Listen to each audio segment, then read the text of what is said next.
Notre revue, le Journal Spirit, a été créé en 1989 parce qu'on estimait que les conférences publiques n'étaient pas suffisantes pour laisser des traces. Il fallait quand même commencer à écrire et on n'avait pas écrit de livre à ce moment-là. On a donc décidé, et aussi avec le Conseil des Esprits, de créer une revue trimestrielle. On aurait souhaité que cette revue soit la continuité de la revue Spirit d'Allan Kardec, mais il se trouvait dans ces moments-là que cette revue qui appartenait à l'USF, à Monsieur Dumas, a été reprise par un autre organisme, USFF, Union Spirit Française et Francophone, de Monsieur Pérez, qui a intenté un procès à Monsieur Dumas pour obtenir la revue Spirit, et il a eu gain de cause, et il a donc récupéré les droits du titre La Revue Spirit. Alors bon, comme nous n'étions pas vraiment ces milieux-là, c'est des personnes qu'on connaissait à peine, on s'est dit on va créer notre propre revue. Et puis là, je crois, si j'ai bonne mémoire, c'est Michel un jour, quoi, on mettrait pas Journal Spirit. J'ai dit oui, ben voilà, bonne Bah idée. oui, pourquoi Et pas. puis, Voilà, quoi. et puis donc c'est ainsi qu'on a créé notre D'accord. Journal Spirit, totalement indépendant de l'autre revue, hein, parce que la revue Spirit est devenue quand même un petit peu l'organe des spirites les plus conservateurs. Oui. Donc alors, toi, tu publies des articles, mais enfin, qui est-ce qui en publie? Vous êtes plusieurs personnes à publier des articles aussi?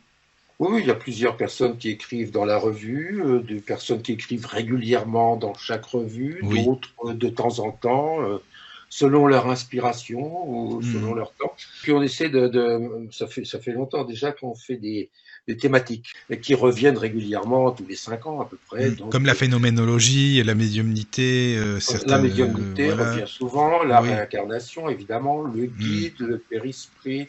Oui. On a dû faire une ou deux revues sur Dieu, la notion de Dieu, voilà, sur la pluralité des mondes. Voilà. Il y a même des articles qui sont pas forcément que dans le spiritisme, mais c'est ça qui est bien, c'est que c'est ouvert, parce que je sais que tu as fait des articles sur notre ami Jean-Pierre Girard qui est passé avec nous là il y a pas longtemps, sur la psychokinèse, voilà, la télékinésie, et donc vous êtes ouvert à tous justement ces phénomènes aussi. Dont Jean-Marie aussi. Ce sont des phénomènes qui font intervenir l'esprit, tout du moins l'esprit humain incarné.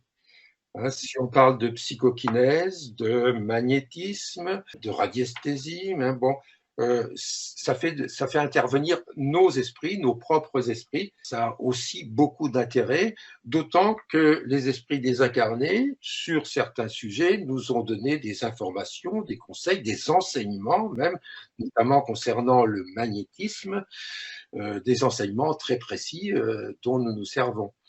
Je trouve qu'on ne parle pas assez aussi, je ne sais pas ce que tu en penses, hein, des personnes qui étaient vraiment ou spirites ou qui approuvaient le spiritisme, ou voilà, comme Victor Hugo par exemple. Moi je sais pas, Conan Doyle, je sais pas, il y en avait d'autres encore. Flammarion, on sait pas assez, voilà, qui étaient vraiment sympathisants. Je sais pas, tu penses qu'on n'en parle pas assez? Pourquoi? Parce que justement c'est les livres brésiliens qui ont pris le pas, on va dire ça comme ça. Ou est-ce que toi tu as déjà fait des articles? Parce que je trouve que c'est bien d'informer aussi les gens quand même. Ce sont des personnages que nous n'avons pas oubliés. Ah, c'est bien, c'est ça. Tout à chacun pourra retrouver dans nos revues, notre journal Spirit, régulièrement. Tous les personnages du passé ont été évoqués, leur histoire, leur engagement, les ouvrages qu'ils ont écrits.